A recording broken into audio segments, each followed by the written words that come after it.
नमस्ते बच्चों, कैसे हो? आशा करती हूँ कि आप सभी स्वस्थ एवं कुशल मंगल हैं और सब परिवार कुशल मंगल है।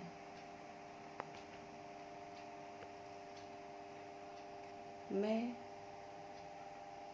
आज पुनः आप लोगों के समक्ष इस वीडियो के माध्यम से आप लोगों को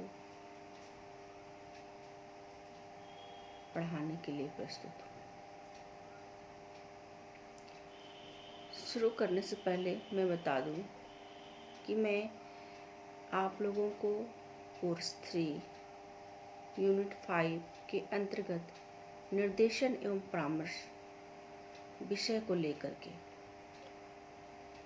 पढ़ा रही हूँ। उस विषय के अंतर्गत मैंने आप लोगों को निर्देशन की परिभाषा, निर्देशन एवं परामर्श की परिभाषा, निर्देशन एवं परामर्श के अर्थ, उसके परिभाषाओं को स्पष्ट किया और इन परिभाषाओं के अंतर्गत मैंने निर्देशन एवं परामर्श के विषयों के साथ में इसमें मैं उनके दोनों के अंतर को स्पष्ट किए, साथ ही उन निर्देशन एवं परामर्श में क्या आवश्यकता होती है कि किस प्रकार की आवश्यकता होती है,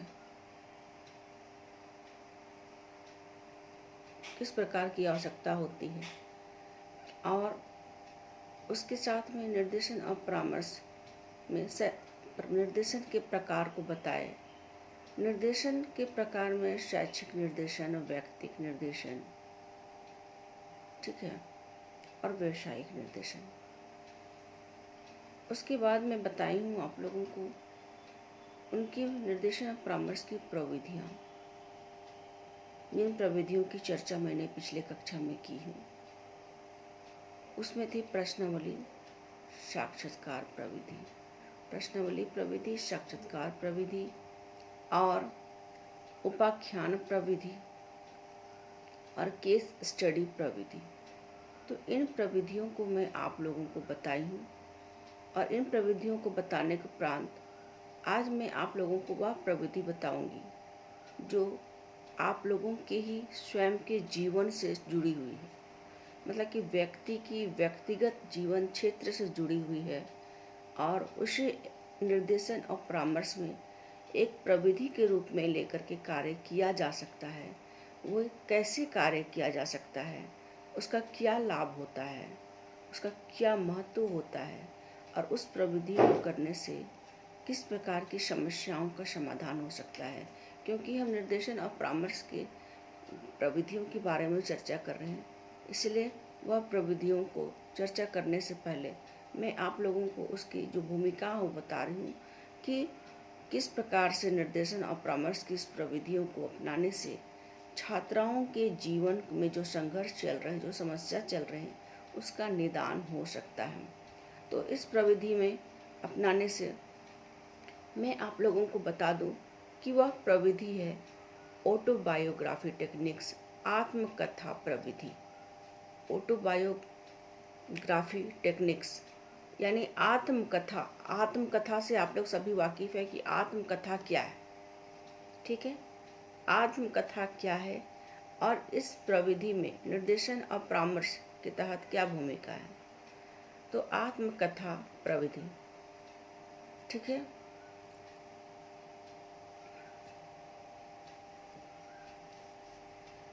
आत्मकथा प्रविधि के विषय में बताने से पहले कि जो व्यक्ति अपने जीवन की घटनाओं, अपने जीवन चरित्र या फिर अपने जीवन के निजी अनुभव या फिर अपनी क्षमताओं, दुर्बलताओं को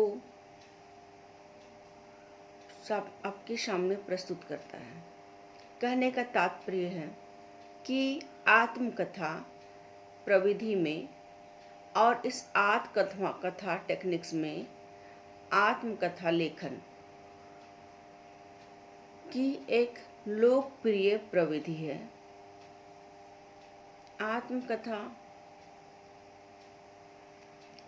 आत्मकथा के स्व अनुभव यानी स्व अनुभव की अनुभूति का सबसे सरल माध्यम है। इस आत्मकथा में के द्वारा लेखक अपने जीवन परिवेश में महत्वपूर्ण घटनाओं का में विचारधाराओं का निजी प्रमुख अपनी क्षमताओं, अपने दुर्बलताओं और अपने समय के सामाजिक जीवन, अपने समय के राजनीतिक जीवन की स्थितियों को पाठकों के सम्मुख प्रस्तुत करता है। कहने का तात्पर्य है कि जो लेखक होता है वह अपने इस लेखनी में अपनी तमाम अनुभूतियों को प्रस्तुत करता है जो उसके जीवन काल में घटी, और उस अनुभूति को स्वयं के विचारधाराओं से जोड़कर स्वयं की अपनी क्षमताओं, अपनी योग्यताओं और जो उसमें कमी रह गई है उस सभी को, अच्छाई जो उसका लाभ हुआ, गुण हुआ, उन सभी को, तथा अपने समय में यदि वह सामाजिक क्षेत्र से जुड़ा हुआ हो या फिर सामाजिक क्षेत्र से अलग हटकर राजनीतिक क्षेत्र से जुड़ा हुआ है या फिर राजनीतिक स्थिति के दौर से वह गुजरा हो, उन सभी को वह अपने इस आत्मकथा के माध्यम से अपने जीवन के सभी परिवेश में और सभी महत्वपूर्ण घटनाओं जो होते हैं पाठकों के सम्मुख प्रस्तुत करता है।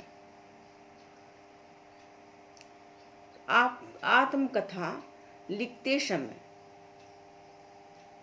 जो लेखक होते हैं, आत्मकथा लिखते समय जो लेखक होते हैं वे क्या करते हैं?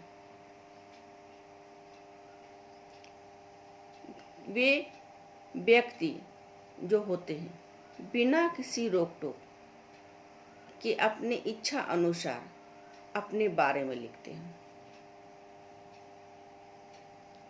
और निर्देशन एवं परामर्श के दृष्टिकोण में आत्मकथा का महत्व काफी बढ़ जाता है और बहुत अधिक है,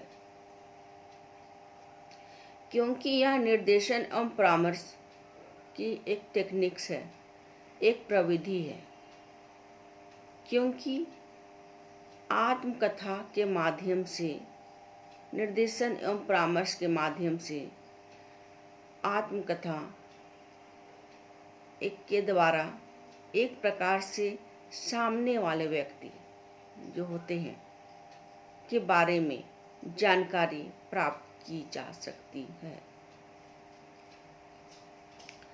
आत्मकथा को आगे जानने के लिए हम उसके प्रकार को जानेंगे कि उसकी क्या प्रकार है, उसको जानेंगे। टाइप्स ऑफ ऑटोबायोग्राफी क्या है? इसमें सबसे पहले इसमें अनिर्देशित आत्मकथा, नॉन डायरेक्टिव ऑटोबायोग्राफी कहते हैं। अनिर्देशित आत्मकथा के बाद निर्देशित आत्मकथा, इसे डायरेक्ट ऑटोबायोग्राफी कहेंगे। फिर है मिश्रित आत्मकथा, जिसे मिक्स ऑटोबायोग्राफी कहेंगे। ये 3 तरह के प्रकार हैं, इसको हम लोग विस्तृत पूर्वक जानेंगे। इन प्रकारों के बारे में जानेंगे कि ये प्रकार क्या है, इस आत्मकथा प्रविधि में कितना महत्वपूर्ण रखता है। ठीक है, सबसे पहला है इसमें कि अनिर्देशित पाठक आत्मकथा। अनिर्देशित आत्मकथा में किसी प्रकार का बंधन नहीं होता, मतलब कि किसी भी प्रकार का इसमें लिखने की जो शैली होती है उसमें बंधन नहीं होता।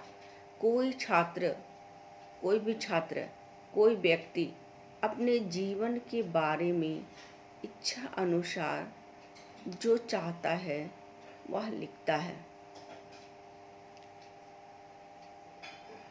क्योंकि उस व्यक्ति की स्वयं की अनुभूति होती है, इसलिए वह अपनी इच्छा अनुसार जो भी चाहता है वह लिखता है। यह अनिर्देशित आत्मकथा में कहे गए हैं और इसके प्रकारों में यह बात कही गई है कि अनिर्देशित आत्मकथा में किसी भी प्रकार का कोई बंधन नहीं होता है। कोई छात्र अथवा व्यक्ति अपने जीवन के बारे में अपनी इच्छा अनुसार जो चाहता है वह लिखता है। आगे के प्रकारों में हम चलते हैं। निर्देशित आत्मकथा। अनिर्देशित आत्मकथा के बाद आती है निर्देशित आत्मकथा। निर्देशित आत्मकथा एक रूपरेखा के आधार पर लिखी जाती है,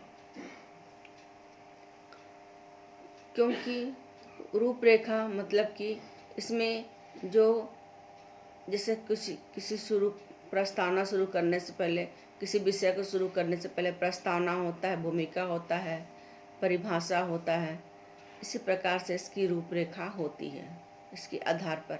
उदाहरण के लिए जैसे मान लीजिए व्यक्ति को कहा जाए कि वह अपने परिवार के विषय में लिखे, या एग्जाम्पल बोल रही हूँ मैं, कि वह उस व्यक्ति के लिए कहा जाए कि वह अपने परिवार के लिए लिखा जाए, अपने विद्यालय के अनुभवों का उल्लेख करें, ठीक है, और अपने उन विचारों और अपनी रुचियों की चर्चा करें जिन्हें वह भौतिक रूप से महत्वपूर्ण मानता है। जैसे आप लोग बीएड कर रहे हैं, आप लोगों का 2 वर्ष बीएड करने का माध्यम क्या होगा, महाविद्यालय में आप लोग पाठ्यक्रम की पढ़ाई करते हुए किस प्रकार का अनुभव किया, या फिर अपने विद्यालय जीवन में पाठ अनुभव कैसा रहा। आपकी जो भी अतीत से घटना से संबंधित घटना होती है, कौन कौन से ऐसे पहलू हैं, अनुभव है, उन सभी का आप अपने उन विचारों में, रुचियों में आदि की चर्चा कर सकते हैं जिन्हें वह महत्वपूर्ण मानते हैं, जिन्हें आप महत्वपूर्ण मानते हैं। निर्देशित इसमें निर्देशन और परामर्श में कि व्यक्ति अपने छात्र और के बारे में अपनी इच्छा अनुसार लिख सकता है, और निर्देशित आत्मकथा में भी यही कहा गया है कि यह रूपरेखा के आधार पर लिखी जाती है। अपने बारे में, अपने परिवार के बारे में, अपने विचारों और रुचियों की, गुण की भी चर्चा करनी चाहिए जिन्हें वे महत्वपूर्ण मानते हैं। इसके आगे है मिश्रित आत्मकथा। मिश्रित आत्मकथा क्या है? मिश्रित आत्मकथा है कि अनिर्देशित तथा निर्देशित आत्मकथा का लेखन विधि का मिश्रण होता है, और लेखन विधि का मिश्रण होता है। ठीक है, कैसे होता है? लेखन विधि का मिश्रण होता है, कैसे होता है?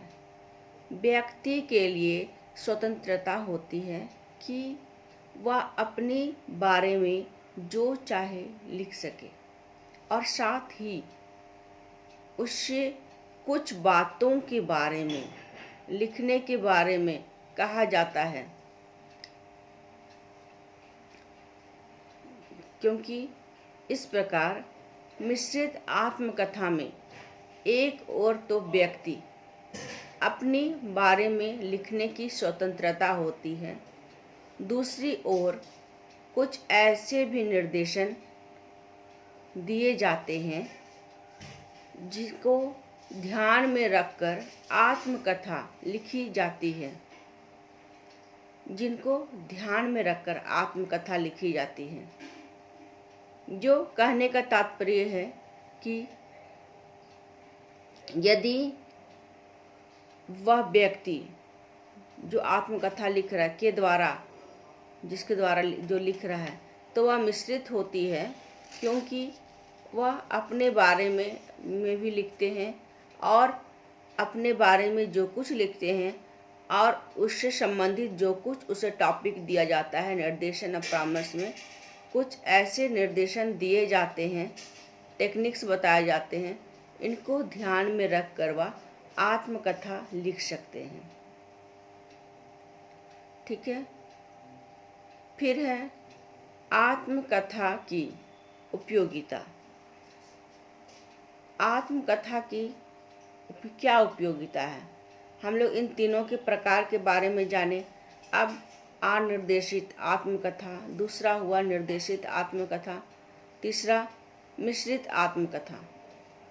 आत्मकथा की उपयोगिता, इसकी क्या यूटिलिटी ऑफ ऑटोबायोग्राफी।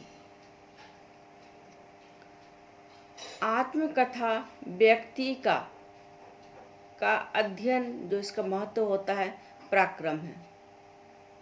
आत्मकथा व्यक्ति अध्ययन का महत्व पराक्रम है। इसमें व्यक्ति अपना मूल्यांकन करता है, अर्थात वह स्वयं का मूल्यांकन करता है उन परिस्थितियों में तथा घटनाओं का वर्णन करता है जो उसके साथ घटती है। यह एक उपयोगी उपकरण है। आत्मकथा की उपयोगिता के संबंध में हम कुछ बातें आपके सामने प्रस्तुत कर रहे हैं।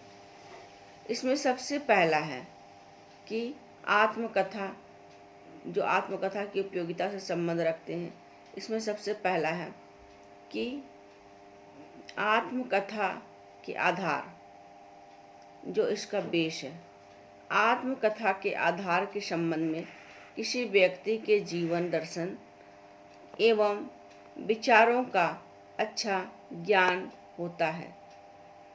अब मतलब कि आत्मकथा के आधार पर इसके संबंध में जो व्यक्ति होते हैं उसका जीवन दर्शन होता है एवं विचारों का अच्छा ज्ञान होता है।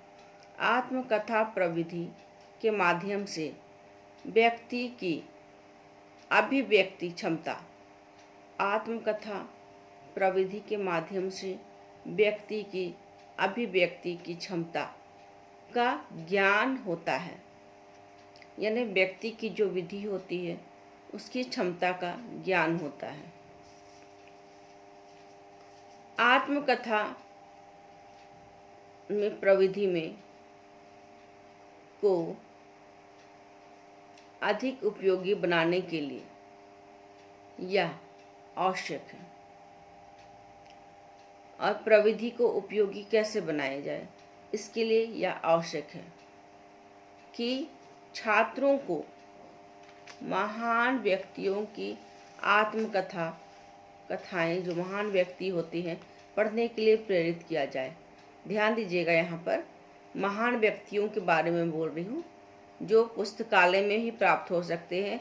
पुस्तकालय में ही जो बच्चे पढ़ते हैं या पढ़ने के लिए जाते हैं, उसे प्रेरित करना चाहिए, उसे मोटिवेट करना चाहिए, ताकि वे महान व्यक्तियों की, जैसे कि धर्मशास्त्र की पुस्तकें हो गए, गीता हो गए, फिर आपका सत्यनारायण जो कथा हो जाती है, या APJ अब्दुल कलाम हो गए, देशभक्त लोगों के, मदन मोहन मालवीय के पुरुषों के जीवन चरित्र को पढ़ सकते हैं आप। इसी प्रकार से आप पंचकथाएं पढ़ सकती हैं। फिर इसी प्रकार से जैसे और वैज्ञानिकों की आत्मकथा पढ़िए, कल्पना चावला जो वैज्ञानिक है, इंदिरा गांधी, महात्मा गांधी के जीवन चरित्र पढ़िए। बहुत सारे ऐसे प्रेरित अभिप्रेरित व्यक्ति होते हैं जो जिनका जो लेखन होता है उन लोगों को प्रेरित करता है। इसलिए बच्चों को चाहिए, छात्रों को चाहिए कि वे उस प्रेरित पुस्तकों का, उस आत्मकथा में को पढ़ने के लिए उसे प्रेरित किया जाए, क्योंकि ऐसा है कि जब वे पढ़ेंगे तो उनके जीवन में कुछ ऐसे महत्वपूर्ण पल होंगे जिसको वे अपने धारणाओं में उतारेंगे, अपने जीवन में उतारेंगे। और जो वे दूसरे लोगों की आत्मकथा का अध्ययन करेंगे, जब छात्र दूसरे लोगों की आत्मकथा का अध्ययन करेंगे तो ऐसे समय में वे आत्मकथा के महत्व को समझेंगे और वे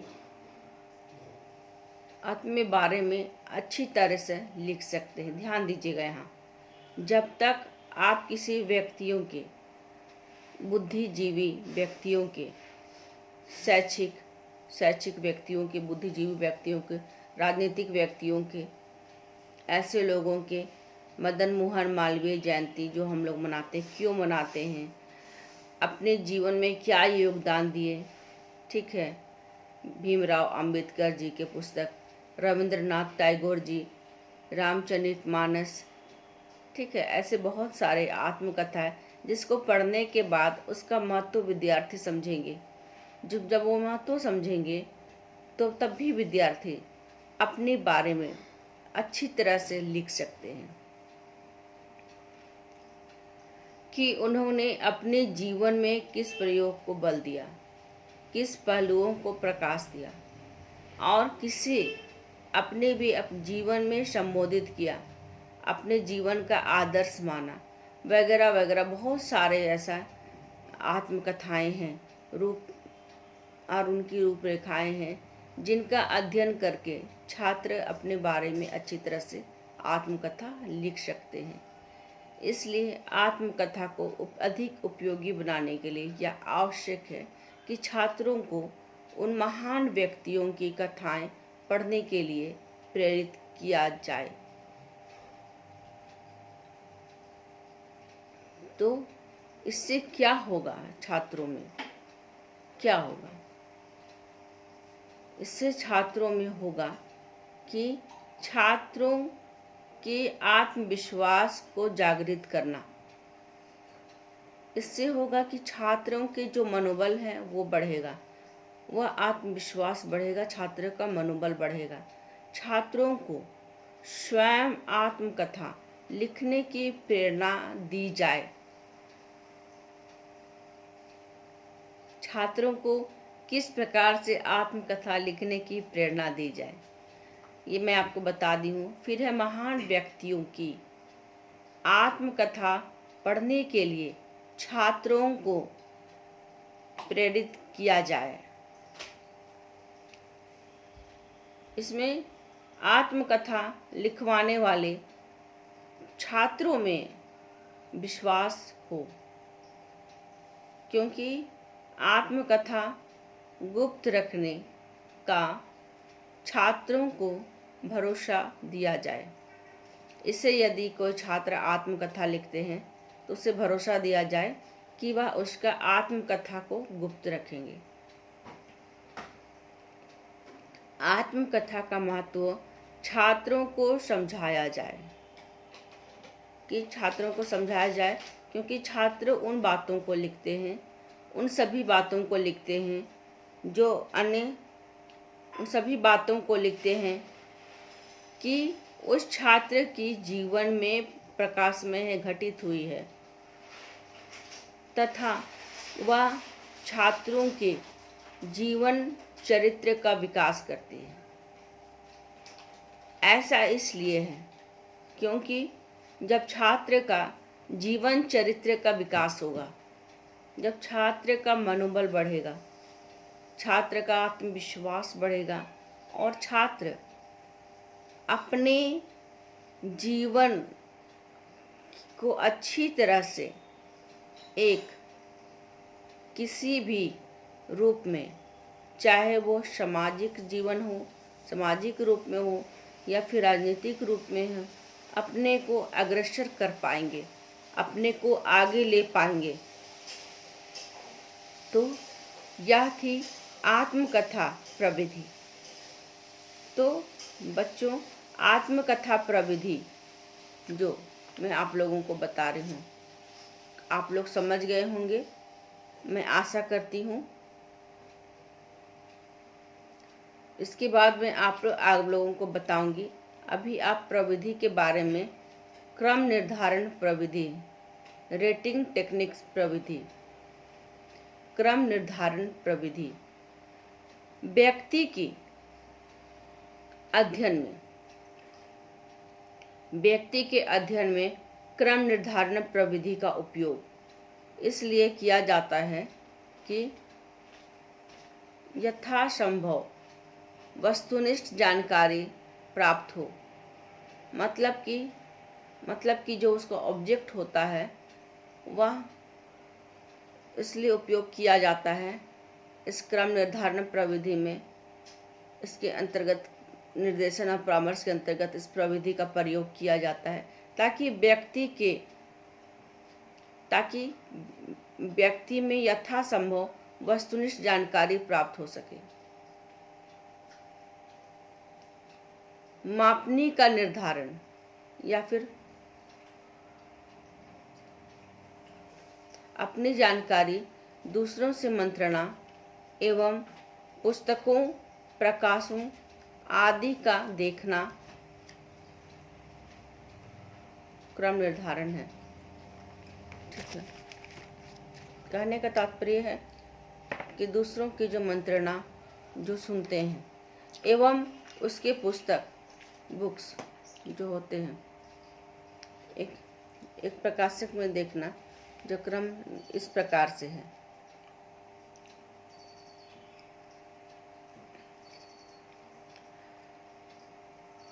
जो आप पुस्तक लिखी तो जरूर गई है जिसमें शीर्षक का ना होना। जैसे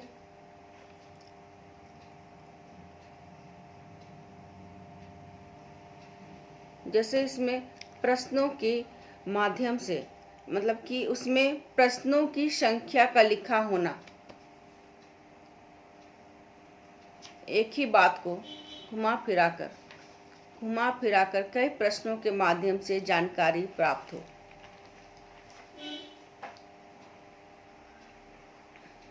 क्रम निर्धारण मापनी में त्रुटियों से बचने के लिए यह आवश्यक है कि देखा जाता है कि प्रायोजन कभी कभी स्पष्ट नहीं होते हैं कि इस प्रायोजन के द्वारा निर्धारण हो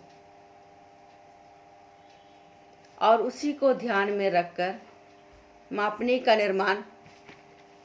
का निर्माण किया जा सके। ठीक है। तो हम तभी से मापनी कर रहे हैं। मापनी क्या होता है? क्रम निर्धारण मापनी के प्रकार इस प्रकार से हैं। Types of rating skill. क्रम निर्धारण मापनी के प्रकार 5 प्रकार के होते हैं। सबसे पहला है वर्णनात्मक क्रम निर्धारण मापनी, यानी डिस्क्रिप्टिव रेटिंग स्किल। फिर है लेखा चित्र क्रम निर्धारण मापनी, जिसे ग्राफिक रेटिंग स्किल कहेंगे। फिर है ब्लॉक चयन विधि, जिसे फर्स्ट चॉइस मेथड। फिर है कोटि क्रम विधि, रैंक ऑर्डर मेथड। फिर है युगल तुलना विधि, द पेयर्ड कंपैरिजन। तो कहने का मतलब कि ये 5 प्रकार की क्रम निर्धारण मापनी है। सबसे पहले हम लोग वर्णनात्मक क्रम निर्धारण मापनी के बारे में जानेंगे कि वर्णनात्मक क्रम मापनी द्वारा किसी व्यवहार अथवा कार्य, ये ध्यान दीजिएगा कि जो वर्णनात्मक जो दृष्टि लेवल का होता है, क्रम निर्धारण मापनी द्वारा किसी व्यवहार द्वारा किसी बातों को, संबंधित बातों की जानकारी सारे समय, क्या जानकारी सारे समय, अधिकतर समय, कभी कभी, कभी नहीं के आधार पर होती है। मापनी में इसका मूल्यांकन 3, 2, 1, 0 के आधार पर किया जाता है। जैसे कुछ वर्णात्मक जो होते हैं उसके बारे में आप क्या राय जानते हैं कि सारे समय में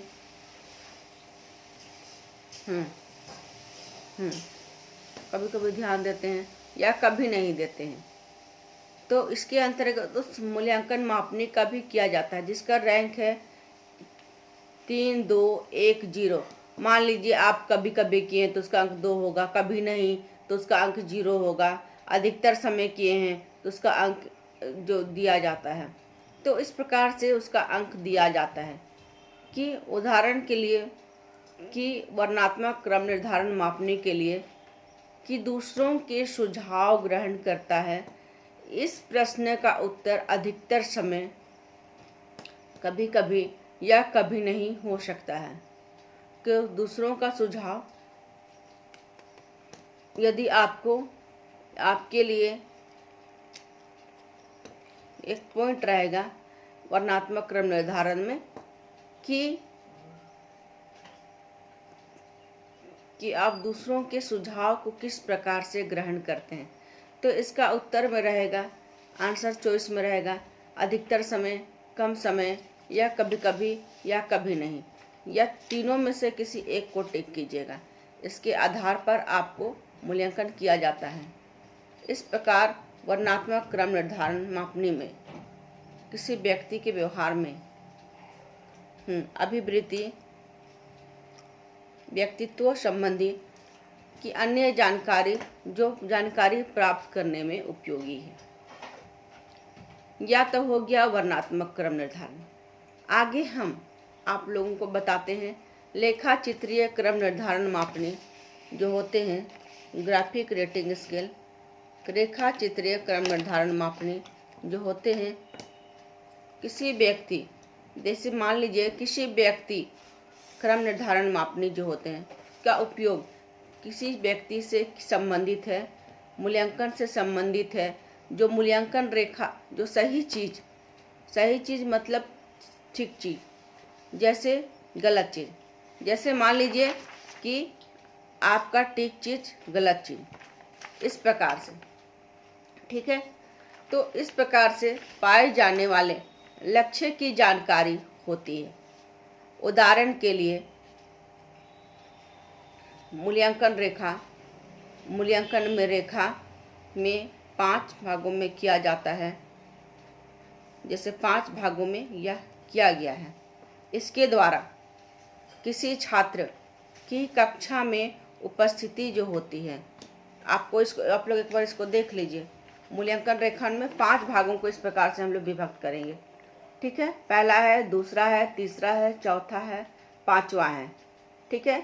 इसको 5 भाग हैं। अब इसको 5 भाग में हम स्पष्ट करते हैं, मूल्यांकन किया जाएगा। इसे स्पष्ट करते हुए आप लोगों को बताते हैं कि इसके द्वारा किसी छात्र की कक्षा में उपस्थिति का मूल्यांकन करना है। फलतः यदि उस अंक के ऊपर चिन्ह लगा दिया जाएगा, जो भी अंक दिया गया है जो छात्र की कक्षा में उपस्थिति का वास्तविक परिचायक है। इस मूल्यांकन में अंक 1, ध्यान दीजिए, इस मूल्यांकन में जो अंक 1 लिखे हैं, कहने का तात्पर्य है उसके बगल में उसका सूचक होगा कि यह सदा उपस्थित रहता है, यह एक कोटि क्रम है, ठीक है। इसमें मूल्यांकन किस प्रकार किया जा रहा है, अंक 1 में जो है सिंबल है इसका कि वह सदा उपस्थित रहता है, जो 5 अंक जो दिए गए हैं उसका, ठीक है। फिर अंक 3 जो होता है वह बहुत कम सूचक होता है, जो बहुत कम उपस्थिति है, कम मतलब कि 3 अंक जो होते हैं वो कम उपस्थिति का सूचक है। फिर अंक 5 जो है जो बार बार प्रायः अनुपस्थिति का परिचायक है। इसके माध्य स्थित जो प्रसूचक क्रम जो होते हैं, जो इसके माध्यम सूचक अंक 2 और 4 जो हैं, अंक 2 और 4 जो सूचक क्रम है, जो इसके मध्य में है, वो अंक 2 और 4 हैं। आप देख सकते हैं अंक 2 और 4 हैं। इस प्रकार से लेखा चित्रीय क्रम निर्धारण मापनी द्वारा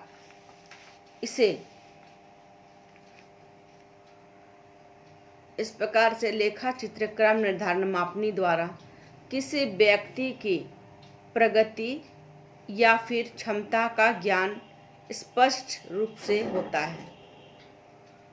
आगे हम चर्चा करेंगे बलात् चयन विधि, फोर्स्ड चॉइस मेथड। अगर ऊपर के 2 प्रकार जो प्रविधि दी गई है उस प्रविधि में त्रुटि पाया जाए तो इस त्रुटि को दूर करने के लिए बलात् चयन विधि का प्रयोग किया जाता है। ध्यान दीजिएगा, ऊपर जो 2 प्रकार हैं उसमें यदि त्रुटि पाया जाए तो प्रकार कौन से हैं? आप लोगों को अभी बताई हूँ मैं, बता सकते हैं 2 प्रकार कौन से हैं? 2 मापनी के द्वारा किए गए, पहला है वर्णनात्मक क्रम निर्धारण मापनी, दूसरा है लेखा चित्रीय क्रम निर्धारण मापनी।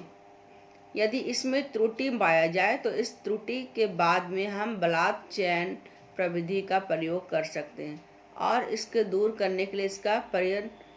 करने के लिए विधि का प्रयोग किया जाता है। क्रम निर्धारण जो 2 विकल्पों को जोड़ों में किसी एक जोड़े को चुनने के लिए बाध्य होता है। मतलब कि इस क्रम निर्धारण में 2 विकल्प जोड़े होते हैं, किसी एक विकल्प को चुनने के लिए बाध्य होता है। इस प्रकार बलात् चयन विधि किसी व्यक्ति के विचारों को निश्चित रूप से जानने में सहायक होते हैं। विकल्पों में से किसी एक का चुनाव करना बलात् चयन विधि का एक अच्छा उदाहरण है। जैसे वह एक प्रभावकारी वक्ता है। कैसे? वह एक प्रभावकारी वक्ता है, उसने एक अच्छा अभिभावक संघ बनाया है। वह अध्यापक की प्रक्रियाओं का निरंतर मूल्यांकन करता है। वह अध्यापक की प्रक्रियाओं का निरंतर मूल्यांकन अवलोकन करता है। वह अभी तक छात्रों का मतलब कि वह अभी तक छात्र बना हुआ है। कि बलात् चयन विधि के में देखा जाए तो कब, का, खा, ठीक है, जो का या खा में से किसी एक को चुनना आवश्यक है। जैसे कि का चुनिए या खा चुनिए, ठीक है। तो इसमें व्यक्ति की अपनी निश्चित राय क्या है, वह किस प्रकार से अपने निश्चित राय को स्पष्ट कर सकता है। अगला है कोटि क्रम विधि, ठीक है। कोटि क्रम विधि क्या है? निर्देशन और परामर्श की जो यह विधि होती है यह भी काफ़ी महत्वपूर्ण होती है। कोटि क्रम विधि के अंतर्गत आती है। कोटि क्रम विधि में इसी विधि के अंतर्गत किसी कक्षा के छात्रों को उसके योग्यता के आधार पर कोटि क्रम में रखा जा सकता है। यह कार्य उन अध्यापकों से कराया जा सकता है जो उन विद्यार्थियों को पढ़ाते हैं। फिर से हम इस बात को स्पष्ट करते हैं कि निर्देशन एवं परामर्श की यह प्रविधि कोटि क्रम विधि के अंतर्गत किसी कक्षा के छात्रों को उनकी योग्यताओं के आधार पर कोटि क्रम में रखा जा सकता है। यह कार्य उन अध्यापकों को या फिर उन अध्यापकों से कराया जा सकता है जो उन विद्यार्थियों को पढ़ाते हैं। फिर भी उन अध्यापकों के द्वारा किए गए क्रम निर्धारण को परस्पर मिलाकर आवश्यक क्रम निकाला जा सकता है। मतलब कि जो निकाले गए उसका मूल्यांकन करेंगे, उसके औसत क्रम भी निकाला जा सकता है। तो कहने का तात्पर्य है, आगे का चर्चा करेंगे हम कि जो रेटिंग स्केल में प्रकार का आगे है युगल तुलना विधि। इसमें क्या कंपैरिजन होता है कि युगल तुलना इस विधि में भी किसी मापनी अथवा इसमें पेंटिंग स्किल का उपयोग नहीं करते हैं। मतलब कि इस युगल तुलना में किसी मापनी अथवा इसमें पेंटिंग स्किल का उपयोग नहीं करते हैं।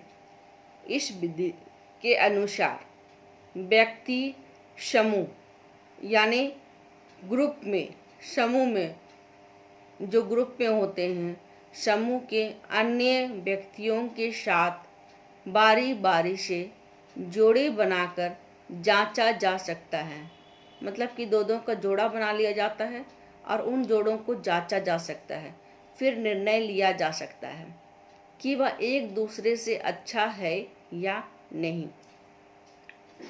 ग्रुप के अनुसार में इसे टॉपिक दे दिया जाता है, जांचा जाता है और कि वे एक दूसरे से अच्छा है या नहीं। इस प्रकार की तुलना करने के बाद जो निर्णय होते हैं उनका इस प्रकार से तुलना किया जा सकता है।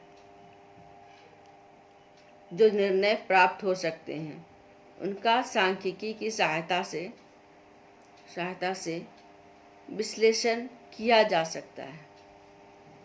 ठीक है। और जितने भी व्यक्तियों की तुलना की गई है उनका क्रम निर्धारण होता है। फिर आगे है इस युगल तुलना विधि में, ये तो हुई क्रम निर्धारण के प्रकार। हम लोग आगे चर्चा करते हैं कि क्रम निर्धारण के प्रकार में कि क्रम निर्धारण प्रविधि के दोष, किस प्रकार से क्रम निर्धारण प्रविधि के बारे में जो हम बताए हैं और जो इसको निर्धारण करते समय क्या है और इनके दोष किस प्रकार से उत्पन्न हो सकते हैं और किस प्रकार से बाधा लाते हैं, और इन दोषों को मैं बताती हूँ एक एक करके और दोष को जानेंगे। सबसे पहला है केंद्रीय, जैसे मान लीजिए प्रायः केंद्रीय प्रविधि का दोष, प्रविधि का दोष क्या है? केंद्रीय प्रविधि दोष पाया जाता है। क्रम निर्धारण में प्रायः निर्णायक क्रम में किसी को चरम बिंदु पर नहीं रखते हैं। उनमें देखा जाए तो क्रम निर्धारण की मध्य में किसी गुण का मापन करने की एक गुण पाई जाती है। मतलब कि किसी गुण का भी मापन करने की प्रवृत्ति पाई जाती है। ठीक है।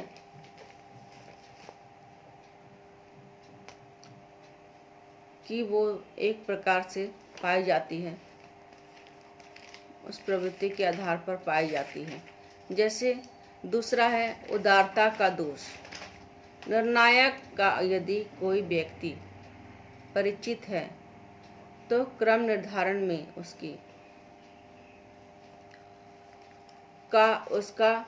उसमें उस क्रम निर्धारण प्रविधि में उसमें दोष क्या हो जाता है कि यदि कोई व्यक्ति का क्रम निर्धारण हो रहा है तो ये पांचों प्रकार में से, तो अगर उसमें परिचित होते हैं, जो व्यक्ति किसी व्यक्ति से परिचित होते हैं तो वह व्यक्ति दूसरे व्यक्ति की सहायता करते हैं, तो सहायता करने से क्या होता है कि उसमें वह दोष हो जाता है।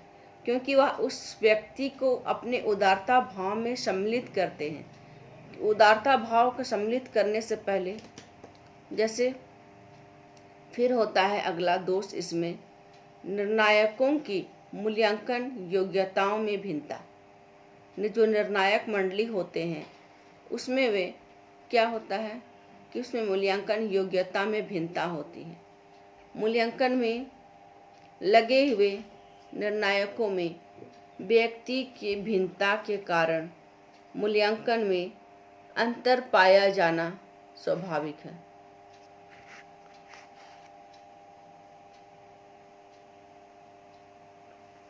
क्योंकि उनका निर्णायक यदि अलग अलग होंगे तो उस मूल्यांकन भी अलग अलग होंगे और इसीलिए इसमें अंतर पाया जाना स्वाभाविक है, जो इसका दोष है। फिर है तार्किक त्रुटि।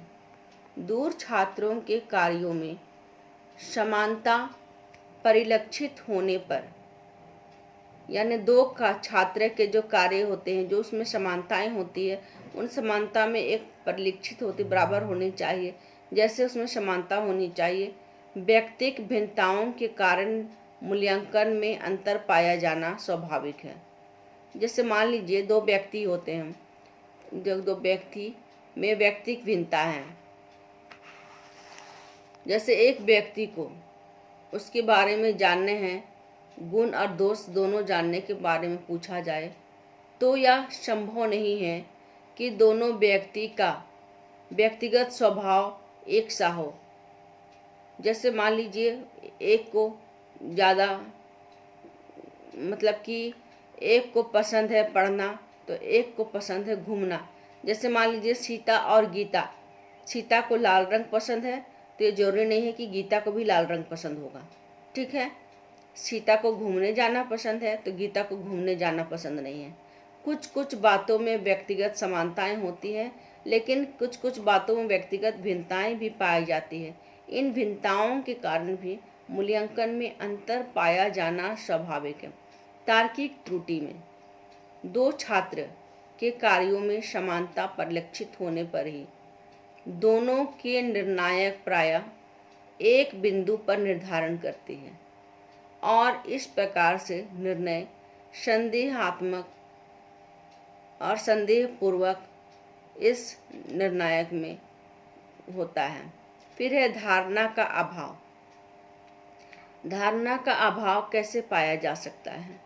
प्रायः कभी कभी निर्णायक जो होते हैं किसी व्यक्ति के बारे में कोई धारणा बना लेते हैं या किसी धारणा के द्वारा उस व्यक्ति को धारित करते हैं, जैसे उससे वह अवश्य प्रभावित होते हैं। जैसे मान लीजिए कभी कभी कोई व्यक्ति जो होते हैं किसी व्यक्ति को जानते हैं तो वह परिचित होते हैं तो वह उस परिचित व्यक्ति के बारे में के दरमियान उस व्यक्ति के निर्णायक के साथ क्या संबंध है। मान लीजिए कोई व्यक्ति होते हैं और जो निर्णायक होते हैं। निर्णायक मतलब कि आप समझ रहे हैं जज करना, ठीक है। जो जज होते हैं या फिर उन निर्णायक के साथ उस व्यक्ति का क्या भावना है, यदि निर्णायक के साथ में उस व्यक्ति के साथ और सही में वह निर्णायक हुआ आगे जा कर के, तो क्रम निर्धारण प्रविधि के बारे में बता रही, तो उस व्यक्ति के बारे में क्या निर्णय कर सकता है, क्या निर्णय कर सकता है आप जान सकते हैं। तो जो शिक्षक उस व्यक्ति को पसंद करता है या नहीं पसंद करता है, तो उस व्यक्ति को अपने अनुसार वह रैंकिंग करेगा। मान लीजिए कि बहुत सारे कक्षा में बच्चे होते हैं, शिक्षक होते हैं, तो शिक्षक सभी बच्चों के बारे में क्या राय रखता है और किस प्रकार का राय रखता है, तो उसके अनुसार वह कार्य करेगा और कि वह अपनी इच्छा अनुसार कार्य करेगा। उस व्यक्ति को देखिएगा, उस व्यक्ति जो निर्णायक होगा उस व्यक्ति की इच्छा प्रवाह निर्णय हावी हो जाए, तो ये सारे जो दोष है क्रम निर्धारण मापने के, जो इस प्रविधि को एक पॉजिटिव ना लेकर के, इसमें कुछ नेगेटिव यानी सकारात्मक ना लेकर के, इसमें कुछ नकारात्मक दोष के रूप में उभर कर आते हैं, जिससे यह प्रविधि निर्देशन एवं परामर्श में कमजोर हो जाता है। मतलब कि इसमें दोष पाए जाते हैं। ये दोषों के बारे में चर्चा किए हैं, और इन दोषों के पाए जाने की वजह से क्या होता है कि जिन दोषों के बारे में मैं अभी चर्चा की आप लोगों के पास में, तो जैसे युगल तुलना प्रविधि में यदि व्यक्ति दो होते हैं, दो ग्रुप में से यदि मान लीजिए किसी एक ग्रुप को पसंद करता है, एक ग्रुप को पसंद नहीं करता है, तो निर्णायक मंडली के ऊपर निर्भर करता है। इससे सकारात्मक और नकारात्मक दोनों के आधार पर यह भी प्रभाव पड़ता है। यह इस प्रविधि में देखा जाए तो निर्णायक जो होते हैं, जो कोटिक्रम प्रविधि जो होते हैं, जो कोटिक्रम प्रविधि होते हैं, उस कोटिक्रम प्रविधि में भी हम लोग जानते हैं कि किस प्रकार से इसे हम लोग, जैसे उसमें उदाहरण के द्वारा हम आप लोगों को बताएं कि किस प्रकार से इसमें मूल्यांकन किया जा सकता है। तो प्रत्येक जो प्रविधि के प्रकार हैं, वो प्रत्येक प्रविधि आपकी समस्याओं में, जो आपके निर्णायक में प्रत्येक यूनिट में मायने रखते हैं। चाहे वो वर्णात्मक मापनी हो, चाहे वो लेखा चित्र क्रम निर्धारण मापनी हो, या बलात् चयन विधि हो, या कोटि क्रम विधि हो, या युगल तुलना विधि हो। सभी क्रम निर्धारण मापनी में जो होते हैं एक दूसरे से संयोजित रहते हैं। इसीलिए व्यक्ति के अध्ययन में क्रम निर्धारण प्रविधि का उपयोग इसलिए भी किया जाता है क्योंकि इसमें जो व्यक्ति होते हैं उसकी जानकारी वस्तुनिष्ठ जानकारी प्राप्त हो। क्योंकि वस्तुनिष्ठ जानकारी प्राप्त होने से जो जानकारी प्राप्त करना चाहते हैं वह जानकारी प्राप्त कर सके। इसमें हम ये नहीं देखते हैं कि उस जानकारी से जो निर्देशन एवं परामर्श के आधार के अंतर्गत है, जो विषय है उससे संबंधित है, या देखते हैं उस विषय से संबंधित है या नहीं। क्योंकि निर्देशन एवं परामर्श में बहुत सारे प्रविधियां हैं। प्रत्येक प्रविधियां छात्रों की प्रत्येक समस्याओं की समाधान करते हैं। जो प्रॉब्लमेटिक जो होते हैं उन समस्याओं के अंतर्गत निर्देशन एवं परामर्श की जो विधियां होती वह कार्य करती हैं। जैसे व्यक्ति में जैसे जैसे समस्याएं बढ़ती जाती हैं, बालकों में जो समस्याएं बढ़ती जाती है, वो प्रविधियों के द्वारा, जैसे छोटे बच्चों की जो समस्याएं होती है उपाख्यान विधि प्रविधि से समस्या का निदान किया जा सकता है। छात्रों के जो जीवन में होते हैं वो केस स्टडी से प्रविधि से उसका समस्या का समाधान किया जा सकता है। तो इन प्रविधियों के द्वारा छात्रों का जो अपनी अपनी समस्याएं होते हैं, अपने अपने स्तर पर अपना एक कार्य करते हैं, अपना एक समान कार्य करती हैं, जिससे उच्च प्रविधि, प्रत्येक प्रविधि का अपना एक महत्व होता है, जिस महत्व के कारण वह प्रविधि अपने में महत्वपूर्ण होती है। निर्देशन एवं परामर्श में भी इन सभी प्रविधियों का कार्य किया जाता है। जो निर्देशन करता होते हैं, जो परामर्शदाता होते हैं, जब देखा जाए तो साक्षात्कार के द्वारा यदि उस बच्चों में नहीं हो पाता है तो इस प्रकार से क्रम निर्धारण प्रविधि का प्रयोग करते हैं, आत्मकथा प्रविधि का प्रयोग करते हैं, जिसके द्वारा बच्चों का जो मनोबल होता है वह कम नहीं होता है बल्कि बढ़ता है। मतलब कि एक हिसाब से देखा जाए तो इसे मौखिक और लिखित दोनों प्रकार से इन सभी प्रविधियों में कार्य किया जाता है। निर्देशन और परामर्श में यह स्पष्ट है कि निर्देश देना है, दिशा निर्देश देना है, तो प्रायः वह निर्देश जो होता है वह मौखिक होता है। लेकिन यदि इसे जोड़कर देखा जाए तो निर्देशन और परामर्श को इसे मिलाकर देखा जाए तो निर्देश दिशा के साथ उस व्यक्ति की काउंसलिंग की भी आवश्यकता होती है। तो उसमें इन सारे प्रविधियों को जो मैं आपको बताई हूँ उचित होता है। तो बच्चों, आज मैं आप लोगों के सामने इन 2 प्रविधियों की चर्चा की हूँ। इन 2 प्रविधियों में मैं आप लोगों को बताई क्रम निर्धारण प्रविधि और आत्मकथाएं प्रविधि। ठीक है, और इन प्रविधियों को आप अच्छी तरह से अध्ययन कीजिए और इसके बारे में मैं अगला प्रविधि के बारे में मैं चर्चा करूंगी, ताकि आप लोग उस टॉपिक के विषय में अच्छी तरह से जानकारी प्राप्त कर सके। और जो भी मैं अभी आप लोगों को बोली हूँ मेरे नोट्स के द्वारा उसे देख लीजिए और अच्छी तरह से समझ लीजिए और पढ़ लीजिए। और समय समय पर मैं इसे ऑनलाइन क्लासेस के माध्यम से मैं आप लोगों को बताऊंगी। और विशिष्ट बालक में भी पढ़ा रही हूँ। हो सकता है इसके बाद में मैं इस निर्देशन और परामर्श के विषय में मैं ऑनलाइन क्लासेस में मैं आप लोगों को बताऊं। तो मैं आप लोगों से पुनः मैं स्टार्ट करूँगी और आप लोगों से इस मेरा सपोर्ट करेंगे। वीडियो को ध्यानपूर्वक देखिएगा और अध्ययन कीजिएगा, सुरक्षित रहिएगा, स्वस्थ रहिएगा और सब्सक्राइब भी कीजिएगा, शेयर भी कीजिए, ताकि दूसरे लोगों को भी सहायता मिल सके, दूसरे स्टूडेंट्स को भी हेल्प हो सके।